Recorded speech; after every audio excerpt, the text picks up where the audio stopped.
YouTube, what's up? It's Jacob. Welcome to 911%. Welcome back to the Big Red Brake DIY series on my 1997 Porsche Carrera 4S. So just to recap, the first video covered the disassembly process, taking all the brake components off the car.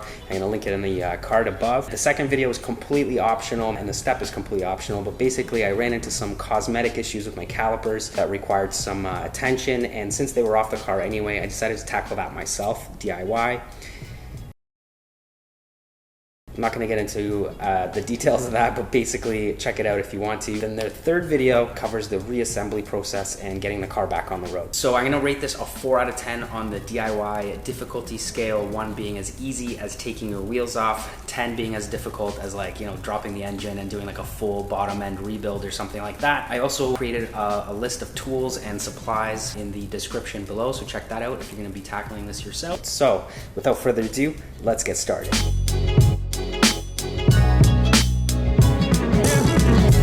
I just like to show you guys my workflow. So basically what I like to do is put out all the new parts onto a work surface, and as you can see, because it's 4 corners, I divided the workspace into 4 parts and then laid out all the parts there. So everything from brake sensors to anti-squeal dampers, obviously the calipers, caliper bolts, pads, pretty much everything.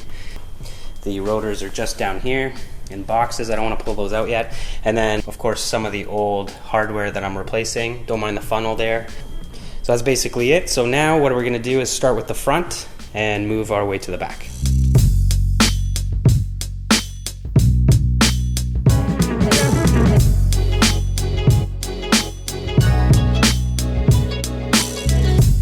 So now that everything is sprayed down with brake cleaner and cleaned up, I can start assembling the brakes.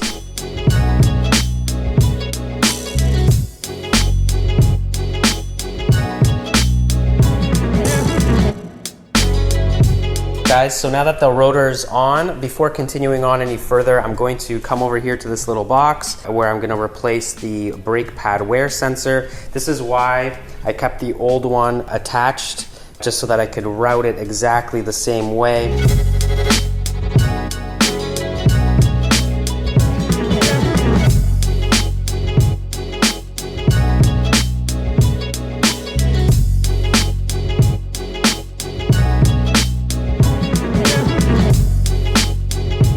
So now I'm gonna prep the calipers and bring them over to the car, and all I'm really doing is lubing up the pads with some copper paste, sticking them into the caliper. Just a little bit of a note that the part number, the Porsche part number for the front caliper bolts has changed. They are no longer a 10 mil hex bolt, they are now a T55 Torx. So just note that you're gonna need that bit in order to get these things back on. I'm going to use this copper paste here to paint up the calipers. So what I'm going to do is I'm going to paint the copper paste all along here and then a little bit at the bottom, just so that it creates like a nice lubrication and there won't be any squeal.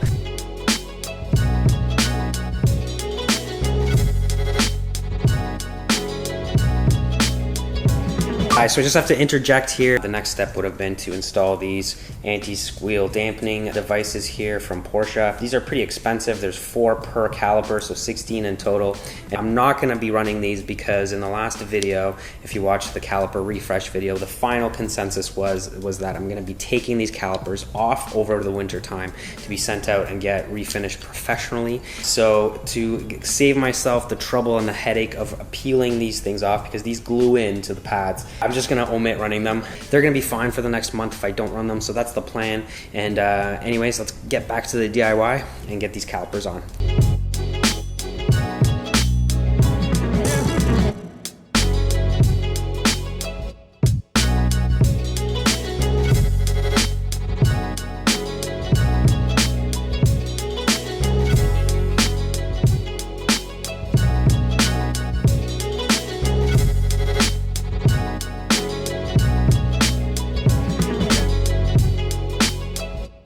So now that the caliper is on and torqued with the bolts, what I'm going to do now is attach the hardline brake line to the caliper. I still have to remove this dummy bolt here. My plan is to work super fast just because sometimes it'll drip a little bit.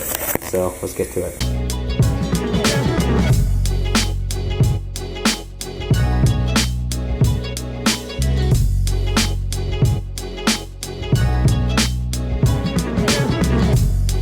right guys, so now that we got the caliper on and the line is in, the pads are in as well, the only thing left to do now is to put in the little clip here that holds the pads in, and then also route these pad sensor wires into the pad, and then we're gonna move on to the back.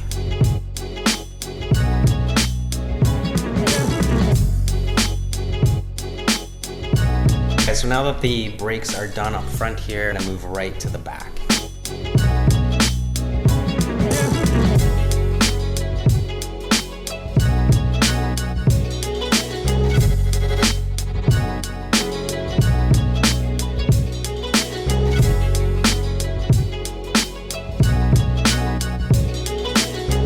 All right guys, so the rotor's on here in the back, and just like the front, I'm just going to put in the new brake pad wear sensor before continuing on.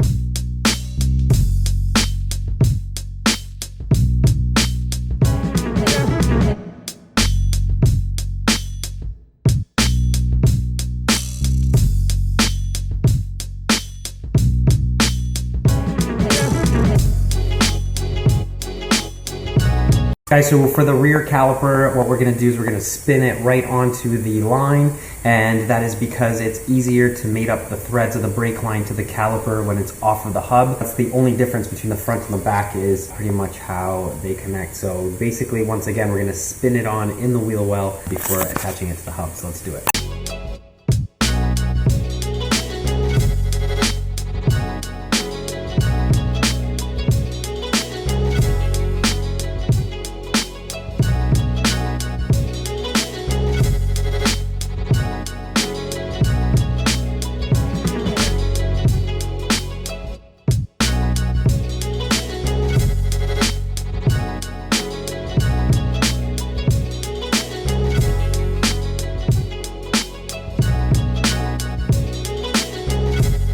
Guys, so now that the caliper's in, I slid in the pads, everything's looking pretty good. So the only thing left to do now is to put in the tension spring here to hold the pads in, and run the pad wear sensors in as well. Once we're done that, we're gonna move to the other side.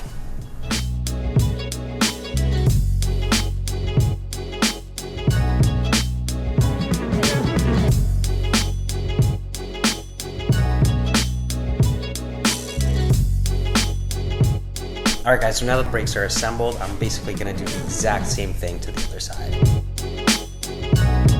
So now that the four corners have been assembled on the car, the last step to do is to do a brake bleed to remove any air bubbles that I introduced into the calipers when they were off the car. So what we're gonna do is we're gonna use a motive power bleeder, which allows this to become a one-man job.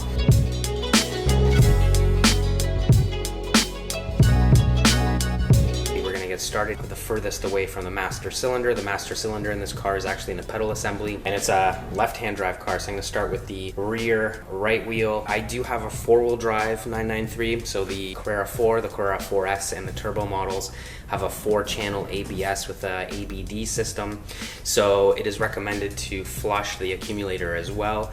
However, I do that in my flushes every other flush, so in this case I'm actually going to skip that step. Do note that if you have a four-wheel drive 993 and this is the first time you're doing a flush, it's a good idea to flush the accumulator. Do read up on it though, because it's a little bit complicated. You do not want to introduce any air to the system, so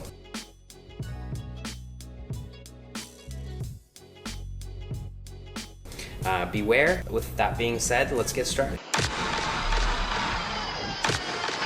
Alright guys, so here's the table of all the stuff I'm going to be using for this brake bleed. So obviously I've got the .4 ATE gold fluid that I'm going to be using. We've got a turkey baster that I'm going to use to take out some of the fluid from the reservoir right off the bat as the first step. I've got a tube here that I'm going to be using to actually attach to the bleeder caps and then bleed off the fluid from the caliper bleed bolts. Funnel, obviously, and then of course this motive power bleeder that has the European cap that fits with the Porsche. Now there's multiple ways that you could use this tool. I use this with the dry method, and essentially what that means is that I'm pouring fresh brake fluid into the reservoir, pressurize the system, run over to the first caliper, bleed it a little bit, come back, make sure the fluid level's okay and the pressure's okay, and kind of step and repeat through all four corners. So that's the Motive Power Bleeder, and I've got a glass Polish mustard jar that I'm going to use to, I'm going to punch a little hole here, and I'm going to use to bleed the fluid into. And then I've got an 11 millimeter regular open face wrench, and then I also have an 11 millimeter flare nut wrench and a roll of tape as well. So that's essentially what I'm going to be using. Without further ado, let's do it.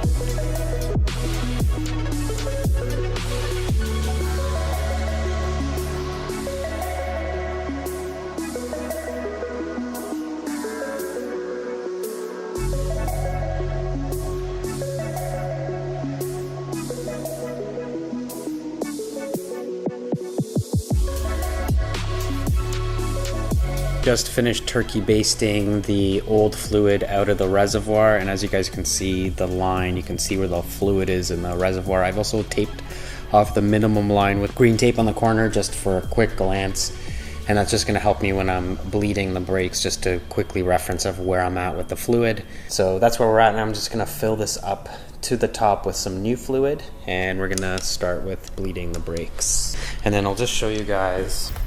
This is the color of the fluid I pulled out, so it's still very much clean brake fluid. So that's a good sign.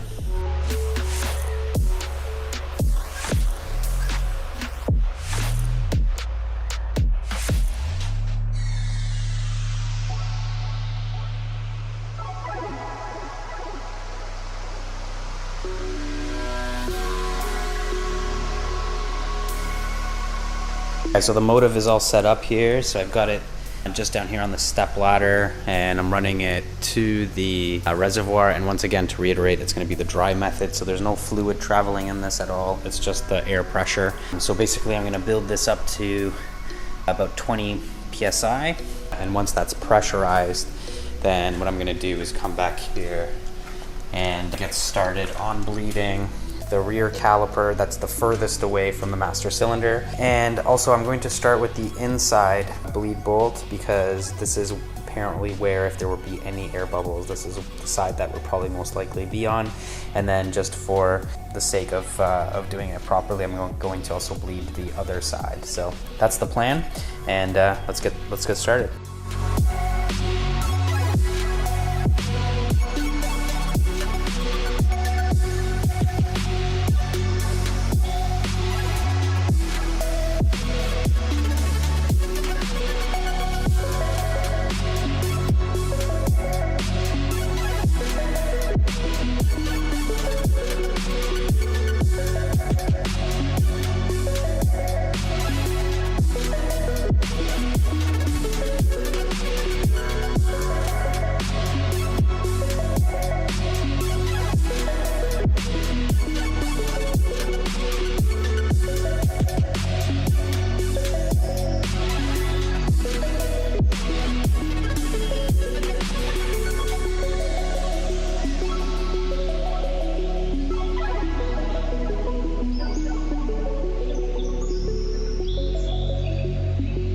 So now that the four corners have been bled, all that's left to do is to test the system by pressurizing it. So what you want to do is turn the car on, press the brake pedal and the clutch pedal. If either of those pedals drop to the ground, you've got air in the system, and you need to redo this bleed procedure from the beginning again until the air is out of the system. Sometimes it's a stubborn process.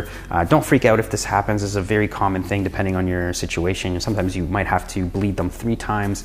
It really depends on how much air is in your system or how, where it is. Mine was actually pretty good. So as soon as I threw the wheels on and tried it out, everything was fine, which then brought me to the other part of the procedure, which is the brake pad bedding process.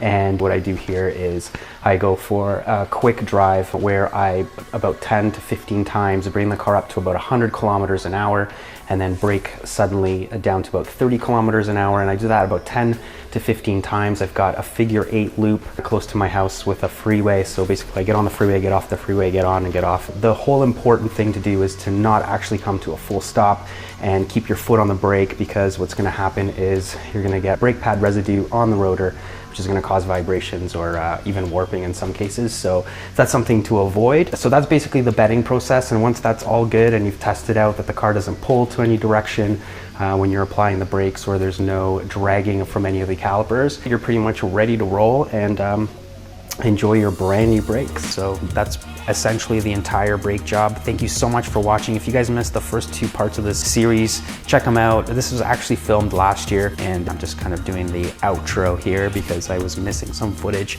So I hope you guys enjoyed it. Thank you so much for watching. Remember to subscribe, comment, and like, and I'll see you guys next Thursday. Take care.